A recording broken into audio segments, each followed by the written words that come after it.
नमस्कार, आदाब, सत श्री अकाल। आज के बातें मुलाकातें कार्यक्रम को शुरू करने से पहले जैसा कि आप देख रहे हैं कि कुछ वेशभूषा में परिवर्तन है। ये आज के अतिथि का आग्रह था।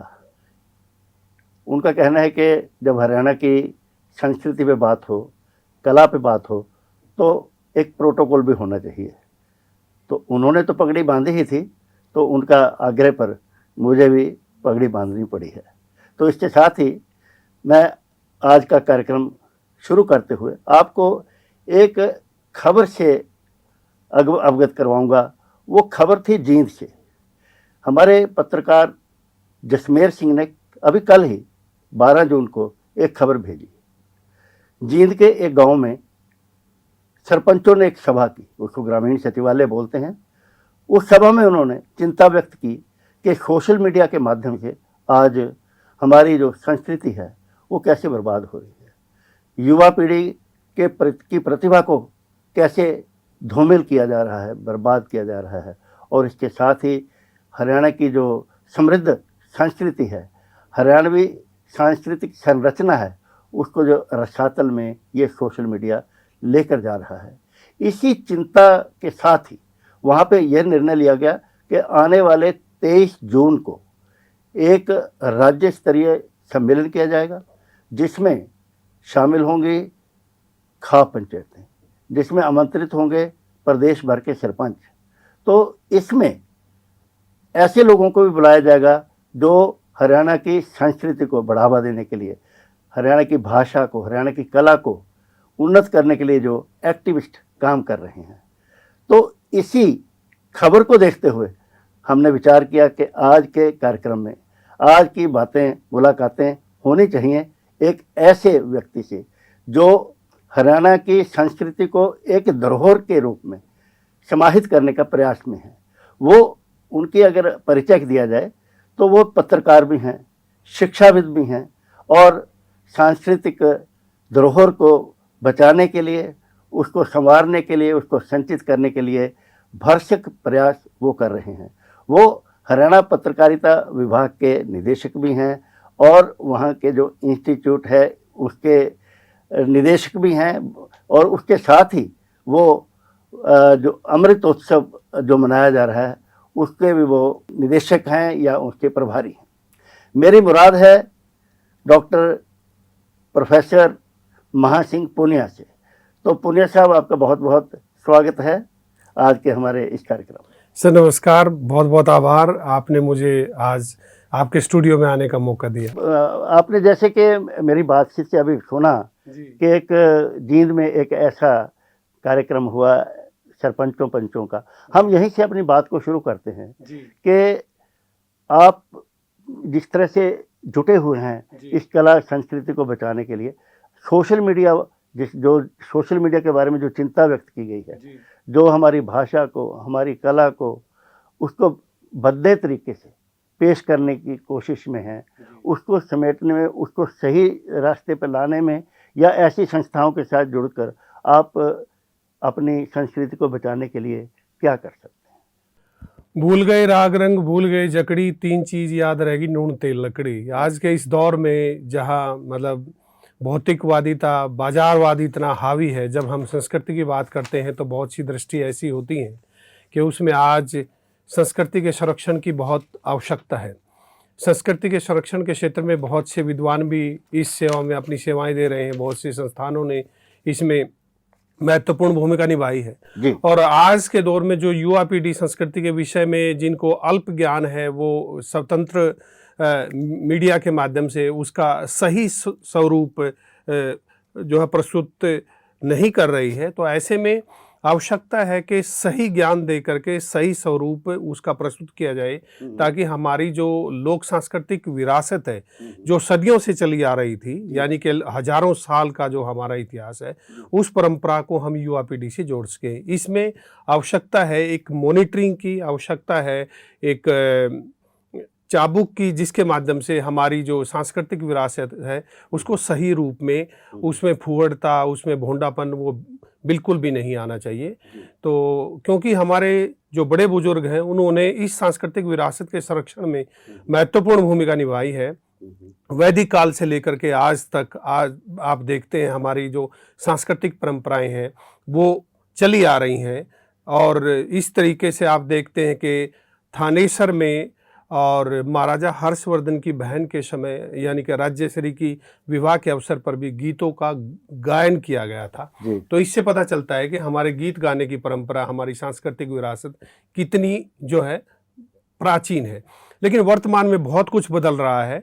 उस बदलते हुए स्वरूप में आवश्यकता है हमारे को थोड़ा सा ये समझने की कि उसको सही स्वरूप में प्रस्तुत करें ताकि युवा पीढ़ी पे उसका बुरा असर ना पड़े। देखिए, आप डॉक्टर साहब विशेष तौर पे, खास तौर पे कुरुक्षेत्र विश्वविद्यालय में केंद्रित हैं जी। और कुरुक्षेत्र में आप सांस्कृतिक धरोहर को एक छत के तले जी संजोने का एक प्रयास कर रहे हैं। जी। एक प्रोजेक्ट जो बहुत चर्चित रहा है जी जी वो है धरोहर। जी सर। तो आप धरोहर के बारे में और इस कल्चर को, जो हमारी संस्कृति है, इसको संजोने के लिए कुरुक्षेत्र में जी और धरोहर को लेकर आप अपने क्या विचार व्यक्त करें? कुरुक्षेत्र विश्वविद्यालय हरियाणा का सबसे पुराना विश्वविद्यालय है जी। और इस विश्वविद्यालय ने हरियाणवी संस्कृति के संरक्षण में बहुत महत्वपूर्ण भूमिका निभाई है जी।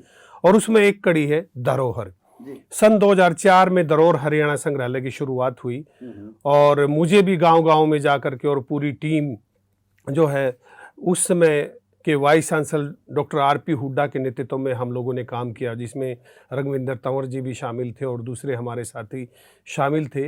मैंने व्यक्तिगत रूप से लगभग 6 लाख किलोमीटर की गांव की यात्रा की और 20,000 से ज़्यादा जो पुरानी विषय वस्तुएं थी उनका संकलन किया। उस समय ये निर्णय लिया गया कि एक संग्रहालय बनाना है, लेकिन इसका स्वरूप कैसे हो, किस तरीके से उसको बनाएं, कौन सी चीज़ उसमें संजोएं, ये निर्णय नहीं लिया गया था।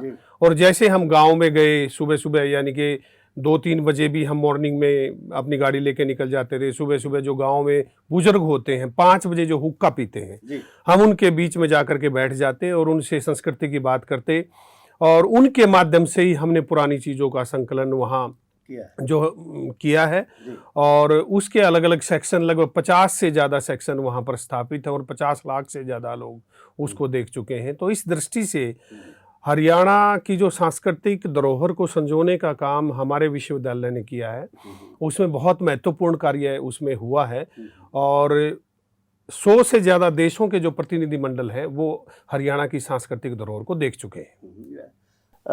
लेकिन महासिंह जी, एक थोड़ी सी दुर्भाग्यपूर्ण बात कह सकते हैं कि आज वो हरियाणा जिसको कहते हैं कि हरियाणा में देश है हरियाणा, जहाँ दूध दही का खाना, वहाँ पे हरियाणा की जो परंपरागत पहनावा है, वहाँ की नृत्य कला है, घाघरा है, वो कुछ मंचों तक, कुछ आयोजनों तक ही सीमित होकर रह गया है। तो ऐसे हमारी जो विभिन्न जैसी बोलियां हैं, एक और कहावत भी है कि कोस कोस पे पानी बदले, 4 कोस पे बाणी। तो ये वाणी को कैसे सहेजा जाए हरियाणा की, इस घाघरे को, इस चुनरिया को, इस रागनी को कैसे संजोएं, कैसे हम अपनी भावी पीढ़ी तक लेकर जाएं ताकि ये भाषा, जिसको हरियाणवी बोली कह सकते हैं, इसको बचाया जा सके और इसका प्रसार भी किया जा सके। देखिए सर, हरियाणा के विषय में कहावत है कि गंगा जी के प्यार में, सरस्वती कंठार में, जमुना गगरधार में, हमारा बसे देश हरियाणा रहे। हरियाणा की एक अपनी सांस्कृतिक विरासत है। हरियाणा शब्द, हरियाणा बना बेशक 1966 में है, लेकिन इसकी जो प्राचीन परंपरा है, मतलब हजारों साल का इसका इतिहास है। जहाँ तक आपने कहा कि इसको कैसे संजोया जाए, इस तरीके से जैसे हमने धरोहर हरियाणा संग्रहालय बनाया है, इस तरीके से जिला स्तर पर यदि हर जिले की जो विशेषता है, उस विशेषता के अनुसार छोटे छोटे संग्रहालय बने, एक तो इस तरीके से संजोया जा सकता है। दूसरा सर, हमारे जो माननीय कुलपति डॉक्टर सोमनाथ सचदेवा जी के नेतृत्व में हमने प्रयास किया और अपनी जो सांस्कृतिक विरासत को संजोने के लिए हमने रिचुअल्स को, सांग को और हमारी जो रागनी हैं, जो गायन शैलियाँ हैं, और इसके साथ ही लूर नृत्य लूर नृत्य जो 50 साल पहले समाप्त हो गया था, हमने 2 साल पहले उसको विश्वविद्यालय में युवा जो उत्सव है, यूथ फेस्टिवल है, उसके साथ जोड़ने का प्रयास किया। इसके साथ ही हमने हरियाणवी फैशन शो, उसको भी जोड़ने का प्रयास किया। इसके साथ ही हमने एक प्रतियोगिता रखी, जो पुराना सामान युवा छात्र लेकर के आएगा, उसको हम सम्मानित करेंगे। तो इस तरीके से हमने एक प्रयास किया और वो प्रयास अब धीरे-धीरे फलीभूत होने जा रहा है। उसका परिणाम ये हुआ कि इस जो पुरानी परंपरा को हमने हरियाणवी फैशन शो के साथ जोड़ दिया। आज के दौर में हरियाणवी जो बोली की आप बात कर रहे हैं, हरियाणवी बोली नहीं, मैं तो इसे भाषा कहूँगा, क्योंकि जिस भाषा की 4-5 उप बोलियाँ हों वही जो है यानी कि भाषा होती है। अब हमारे यहाँ ब्रज भी है, अहिरवाटी भी है, हमारे यहाँ मतलब बांगरू भी है, हमारे यहाँ कोरवी भी है, तो इस तरीके से हमारे यहाँ मेवाती भी है। तो हरियाणा देखने में छोटा लगता है, लेकिन यहाँ खादर है, बांगर है, बागड़ है, ब्रज है, मेवात है, अहिरवाल है, इतनी सांस्कृतिक विविधता हमारे यहाँ देखने को मिलती है।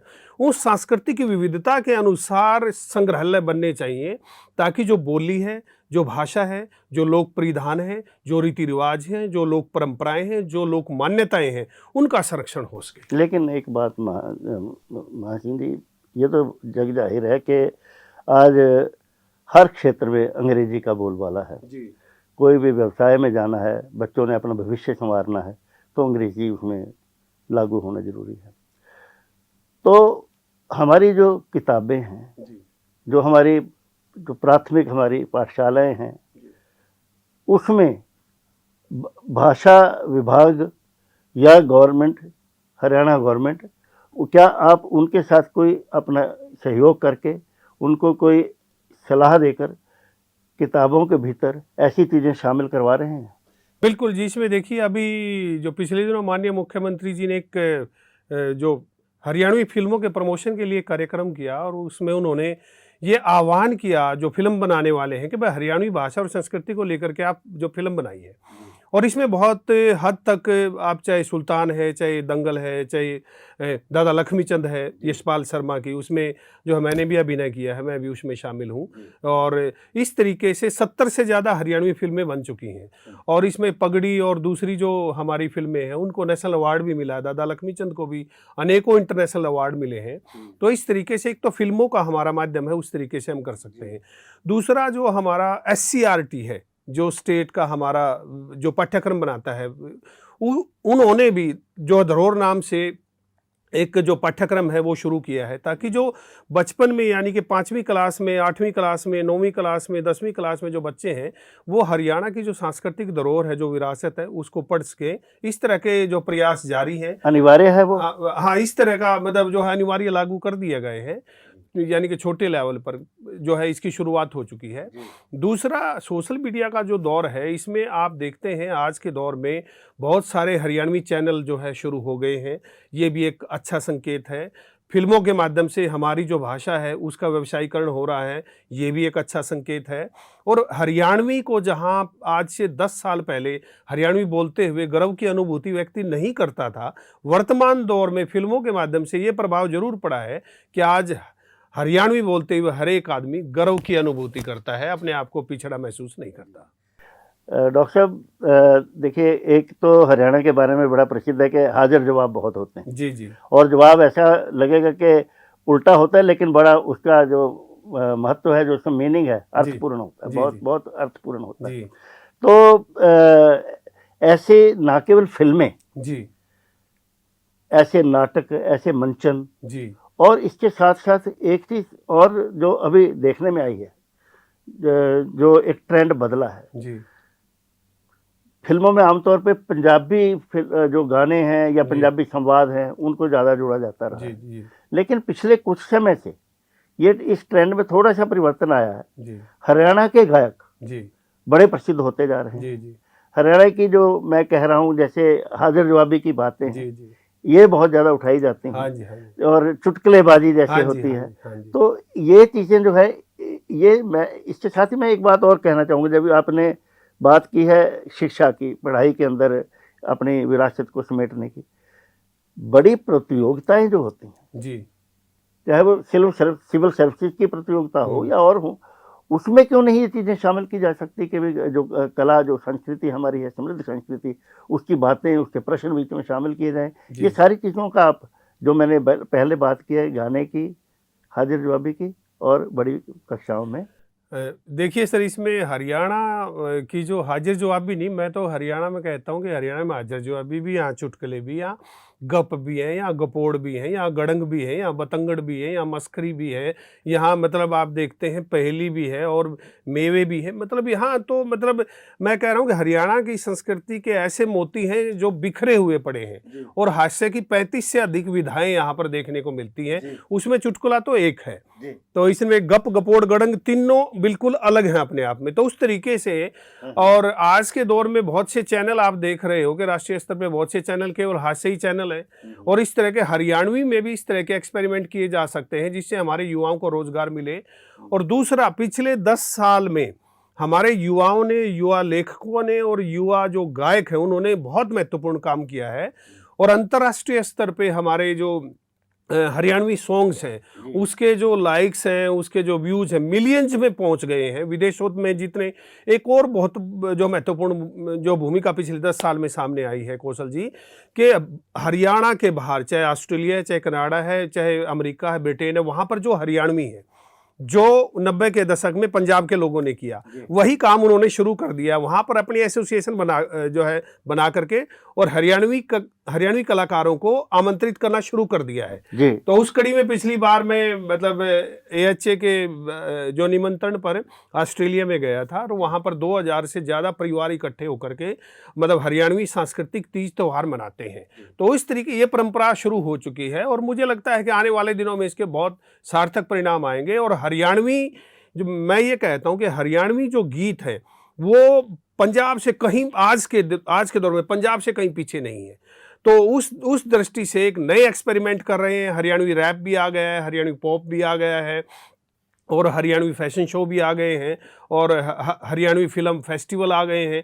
तो ये जो एक मुहिम चल पड़ी है हरियाणवी संस्कृति को बचाने के लिए, इसमें आने वाले दिनों में मुझे लगता है कि इसके सार्थक परिणाम होंगे, और मुझे तो ये लगता है कि हरियाणवी संस्कृति का भविष्य बहुत ज़्यादा उज्ज्वल है। आपने अभी एक बात की कि हरियाणा के गाने की और दूसरी हाजिर जवाबी की, जी, कोई ऐसा कोई गीत के कोई 2 शब्द, कुछ 2 पंक्तियां गुनगुना सकेंगे या कुछ बोल सकेंगे, ऐसा कुछ? नहीं, उसमें जैसे आप देख सकते हैं कि जैसे कड़का होता है, कड़का में किसी के घर कोई मेहमान आ गया, तो उन्होंने खीर बनाई, पति पत्नी थे, तो मतलब मेहमान आते ही उन्होंने निर्णय लिया, भाई हमने तो अपने लिए बनाई थी, अब ये जो है बटेऊ आ गया, इसको खीर तो खिलानी नहीं। बटेऊ अतिथि, हाँ, अतिथि आ गया, इसको तो खीर जो खिलानी नहीं।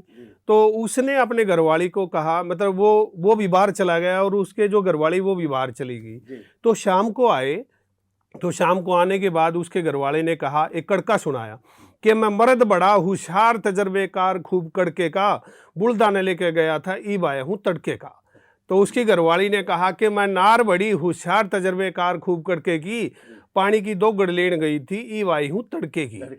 और उनको पता नहीं था कि बटेऊ यहीं है। और बटेऊ खाट के नीचे से निकला और उसने कहा कि मैं बटेऊ बड़ा होशियार तजर्बेकार खूब कड़के का, गुड़ की गेल थारी खीर रगड़ गया, बेहोश पड़ा है तड़के का। तो इस तरीके से ये जो हाजिर जवाब भी है, मतलब इसका कोई मुकाबला नहीं। अच्छा, आप कुरुक्षेत्र पे ही द्वारा आते हैं विश्वविद्यालय में, आप वहाँ पे आप एक अक्षर कार्यक्रम का आयोजन करते हैं, रत्नावली, बिल्कुल। और इसकी बड़ी एक जो बड़ी समृद्ध इतिहास इसके पीछे छिपा है। जी। इसके रत्नावली के बारे में आप चंद शब्द बताइए। देखिए सर, हमारा हरियाणा बनने के बाद हरियाणा उत्सव की शुरुआत हुई, और 1985 से जब अनूप लाठर जी वहाँ आए तो वो हमारा एक हरियाणा उत्सव की शुरुआत हुई, और 2006 में उसी उत्सव को रत्नावली उत्सव के रूप में जाना जाने लगा। रत्नावली वास्तव में हर्षवर्धन द्वारा लिखा गया एक नाटक है, उसका एक पात्र है, और उसी रत्नावली को लोक जीवन में किसी न किसी रूप में, आंशिक रूप में देखने को मिलता है। तो उसी के आधार पर मतलब हर्षवर्धन के काल में, यानी कि 620 से लेकर 642 या 47 तक का उनका कार्यकाल है, तो उस दौर से ये परंपरा चली आ रही। और जब आप बाण भट्ट की आत्मकथा पढ़ते हैं, जो थानेसर का इतिहास पढ़ते हैं, तो वहाँ पर मदनोत्सव होते थे। वहाँ पर यह पता चलता है कि एक महीना इस तरह के मदनोत्सव का आयोजन किया जाता था। उसी मदनोत्सव का आयोजन एक छोटा जो स्वरूप है वो रत्नावली है, जो हरियाणवी कलाओं के अलग अलग रत्नों से भरपूर है। तो इसीलिए उसमें वो हमारा 4 दिन का कार्यक्रम होता है, उसमें 3000 से ज़्यादा कलाकार भाग लेते हैं, 6 से ज़्यादा स्टेजेस होती हैं और लगभग जो 33 या 34 विधाएं हैं, तो उसमें सारे विधाओं में बच्चे भाग लेते हैं। बहुत एक भव्य आकर्षण हरियाणा का रत्नावली है। अब जैसे मैंने शुरू में कहा डॉक्टर साहब कि आप एक शिक्षक हैं, लेखक हैं, पत्रकार हैं और हरियाणा की विरासत को, कला को संवर्धन करने में अपनी भूमिका अदा कर रहे हैं जी। ये सारी विधाएं, सारी जो आप अभियान जो चलाते हैं, इसमें आप अगर आपको चॉइस दी जाए कि इसमें से आप किसको प्राथमिकता किसको देंगे, एक नंबर 2 ये इतना कुछ करते हुए आप यात्राएं भी करते हैं और बहुत से आयोजनों में व्यस्त रहते हैं, आप पत्रकारिता विभाग के निदेशक भी हैं, तो उस तरह से बच्चों के साथ पढ़ाने का, न्याय करना, समय देना, ये सारी जो क्या मजबूरियां हैं बीच में, कैसे आप ऐसे समय निकालते होंगे? और दोनों बातें, हाँ, क्या आप प्राथमिकता किस चीज़ को देंगे? इतनी विधाएं आपके पास हैं। देखिए सर, मैं पहले तो शिक्षक हूँ सबसे पहले। जब तक मैं क्लास नहीं पढ़ा लेता मुझे आनंद की अनुभूति नहीं होती। जी जी। दूसरा, ये निदेशक की जिम्मेवारी है, ये एक अतिरिक्त कार्यभार है, लेकिन मैं वहाँ पर भी अपनी जो जिम्मेवारी है पूरी ईमानदारी के साथ उसका निर्वहन करता हूँ। तीसरी जो बात है कि हरियाणा की जो लोक सांस्कृतिक जो विरासत है, इसको यदि जो प्राथमिकता जो देने की बात आप कह रहे हैं, मैं ये कहना चाहूँगा कि गाँव में जितने बूढ़े हैं, जितने बुजुर्ग हैं, जितनी महिलाएं हैं, जितने हमारे ताऊ हैं, ताइयाँ हैं, हमें आवश्यकता है उनकी डॉक्यूमेंटेशन करने की, क्योंकि वो अपने आप में चलते फिरते इंसाइक्लोपीडिया हैं। यदि वो पीढ़ी गुजर गई और उनकी डॉक्यूमेंटेशन नहीं हुई, उनके पास लोक कथाएं हैं, उनके पास लोकगीत हैं, उनके पास रीति रिवाज हैं, उनके पास परंपराएं हैं, उनके पास संस्कार हैं, उनके पास मान्यताएं हैं, उनके पास सब कुछ है। आवश्यकता है कि उन बुजुर्गों के अनुभव को संजोने की, डॉक्यूमेंटेशन करने की, ताकि आने वाली पीढ़ी उनके अनुभवों के माध्यम से कुछ सीख सके। अच्छा डॉक्टर साहब, आप विदेशों में भी बहुत ही यात्रा करते रहे हैं और साहित्य सृजन में भी बाहर भी आप प्रचार प्रसार करते रहे हैं, तो मेरा अगला सवाल ये है कि आप हिंदी के जो कार्यक्रम होते हैं जी, उनमें भी भाग लेते रहेंगे। विदेशों में जो है हिंदी के प्रति आप कितना लगाव देखना आप अनुभव करते रहे होंगे? देखिए, मुझे 20 से ज़्यादा देशों में बाहर जाने का मौका मिला है, चाहे उसमें ऑस्ट्रिया हो, चाहे उसमें इंग्लैंड हो, चाहे उसमें ऑस्ट्रेलिया हो, चाहे उसमें उज़्बेकिस्तान हो, चाहे उसमें आपके जो है मतलब ये श्रीलंका हो और दूसरे वियतनाम हो, जितने भी देश हैं बाहर हम जो गए, साउथ एशियन कंट्रीज़ में हिंदी का पूरा बोलबाला है। इसके साथ ही सूरीनाम में आप जाओगे, वहाँ पर भी, इंग्लैंड में मैं रहा और वहाँ पर भी मुझे हिंदी का कोई अभाव देखने को नहीं मिला, क्योंकि जो भारतीय लोग हैं वो वहाँ पर इतनी संख्या में बस चुके हैं और वहाँ की सांस्कृतिक विरासत को के साथ साथ वो भारतीय जो विरासत है उसको साथ में संजोए हुए, उसको वो भारतीय संस्कृति का जो पेड़ है उसको सींचने का काम करते हैं। वो वहाँ पर छठ पूजा भी करते हैं, वहाँ पर होली भी मनाते हैं, दिवाली भी मनाते हैं, दशहरा भी करते हैं, वो सारी परंपराएं करते हैं। और मुझे ये लगता है कि हिंदी आज पूरे विश्व के बाजार के व्यवहार की भाषा बन चुकी है जी। और शायद यही एक कारण है कि आप देखते हैं कि इंग्लिश जो चैनल्स जो केवल अंग्रेजी में कमेंट्री करते थे, आज वो हिंदी पर आ गए हैं, क्योंकि उनको पता है कि बाज़ार हिंदी में है, सबसे ज़्यादा दर्शक जो है हिंदी में है। आज 60 करोड़ से ज़्यादा लोग हिंदी बोलते और समझते हैं और मतलब मैं और 40 से ज़्यादा देशों में हमारी हिंदी और सांस्कृतिक चेयर हैं जो हमारी स्थापित हैं, जहाँ पर हिंदी पढ़ाई जाती है।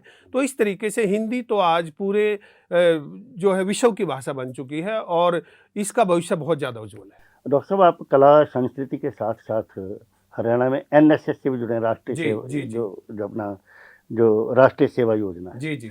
तो चंडीगढ़ में भी यहाँ पे जैसे PGI में है एक सारथी योजना चलती है, सारथी के नाम से, तो तीमारदारों को, बीमारों को ले जाना, उनको सुविधाएं देना, ऐसा काम करते हैं। तो इस तरह की कोई योजना आपके मन में या कुछ ऐसी चलाई हो जो? नहीं, उसमें जी देखिए, हाँ, राष्ट्रीय सेवा योजना का मैं राष्ट्रीय स्तर का विद्यार्थी रहा हूँ, बेस्ट वॉलंटियर भी रहा हूँ और 24 से ज़्यादा नेशनल लेवल के कैंप मैंने अलग अलग देशों में किए हैं। वो सर शायद वही एक संस्कार थे कि जिसकी बदौलत धरोहर हरियाणा संग्रहालय बना। वही संस्कार थे कि आज मैं विरासत हेरिटेज विलेज भी 10 एकड़ में एक स्थापित कर रहा हूँ। वही वो संस्कार है कि जो मुझे अपनी संस्कृति के संरक्षण करने के लिए मुझे मजबूर कर रहे हैं।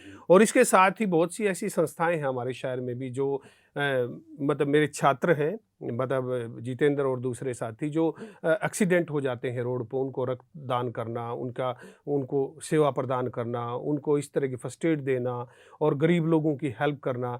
तो मैं बहुत सारी संस्थाओं से ही, ऐसी संस्थाओं से जुड़ा हुआ हूँ। वो भाव भी मेरे अंदर है, मानवीय भाव, और उससे मैं भी ये प्रयास करता हूँ कि मेरे हाथ से 2-4 बच्चों की फ़ीस या मैं उनको पढ़ा करके आगे बढ़ा सकूँ। मैं पिछले 20-25 साल में ऐसा ही किया है। और मेरी जो धर्मपत्नी है, जो मतलब हमारे जो गली के कुत्ते होते हैं उनकी सेवा करके, हमारा पूरा परिवार इसी भाव से लगा हुआ है। अच्छा डॉक्टर साहब, हम समापन की ओर चलते हुए, जी जी।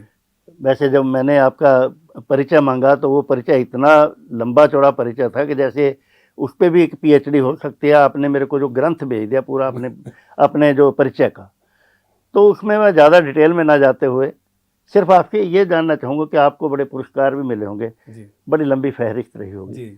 तो किसी एक खास पुरस्कार का जिक्र करना चाहें? मुझे ऑस्ट्रेलिया में मतलब हरियाणा गौरव रत्न जो प्राप्त हुआ है, और जन कवि मेहर सिंह हरियाणा साहित्य अकादमी द्वारा 2 लाख रुपए का पुरस्कार जो है यहाँ पर हरियाणवी संस्कृति के संरक्षण के लिए प्राप्त हुआ है। और इसके अतिरिक्त बहुत सारे मतलब लोगों का मान सम्मान ही सबसे बड़ा पुरस्कार वो मतलब मिलता रहता है आशीर्वाद के रूप में। अंत में कोई संदेश हरियाणा की जनता के लिए, हमारे श्रोताओं के, दर्शकों के लिए, कोई कला के हरियाणवी संस्कृति के बारे में कुछ संदेश देना चाहिए? मैं ये संदेश देना चाहता हूँ, भाई अपनी जड़ों से जुड़े रहो, हरियाणवी बोलने में गर्व महसूस करो, बड़े बडेरियां की इज्जत करो, उनके संस्कारों को, इनके सरोकारों को समझो, उनके पास बैठो, उस सांस्कृतिक विरासत को, धरोहर को संरक्षित करके आगे आने वाली पीढ़ी तक जरूर पहुँचाओ। हरियाणवी लोक संस्कृति बहुत महत्वपूर्ण संस्कृति है, आवश्यकता है इसको और अधिक स्वरूप में, विस्तारित स्वरूप में लागू करने की, ताकि आने वाली जो पीढ़ी है वो अपने आप को हरियाणवी कहने पे गर्व महसूस कर सके। तो डॉक्टर साहब, आप यहाँ पे पधारे हैं, बहुत बहुत आपका धन्यवाद। जैसे आपने इतनी विस्तार से बातें बताई हैं, तो अगर दर्शक क्षमा करेंगे तो अगर मैं आपको एक साधुवाद के तौर पे ये कहना चाहूँ कि आप प्रोफेसर महासिंह पुनिया के साथ साथ प्रोफेसर धरोहर सिंह पुनिया भी हैं। सर, आपका बहुत बहुत आभार, आपका स्नेह मिला और आपका आदेश। और वो हरियाणवी में कहावत है कि मतलब जो बुआ का जी करे था फूफा लेना आ गया, तो वो वाली स्थिति है। तो हरियाणवी संस्कृति के प्रति मैं तो समर्पित हूँ, लेकिन आप इस चैनल के माध्यम से जिस तरीके से दैनिक ट्रिब्यून के माध्यम से युवा पीढ़ी को जोड़ने का प्रयास कर रहे हैं, मैं उसके लिए आपको बहुत बहुत बधाई देता हूं, और आने वाली पीढ़ियां आपकी ऋणी रहेंगी। बहुत बहुत बधाई। धन्यवाद, नमस्कार, थैंक यू। तो ये थे डॉक्टर महासिंह पुनिया, जिनके व्यक्तित्व कृतित्व से आप परिचित हुए हैं। उनकी उपलब्धियों, उनकी शख्सियत और उनकी कला के प्रति, हरियाणवी संस्कृति के प्रति उनकी जो देन है, उससे हमारे दर्शक, हमारे श्रोता और ख़ास तौर पर युवा वर्ग कुछ न कुछ प्रेरणा जरूर लेगा, ऐसा हमें विश्वास है। इसी के साथ कार्यक्रम को यहीं विराम देते हैं। फिर मिलेंगे किसी नए कार्यक्रम में, बातें मुलाकातें में। धन्यवाद, नमस्कार।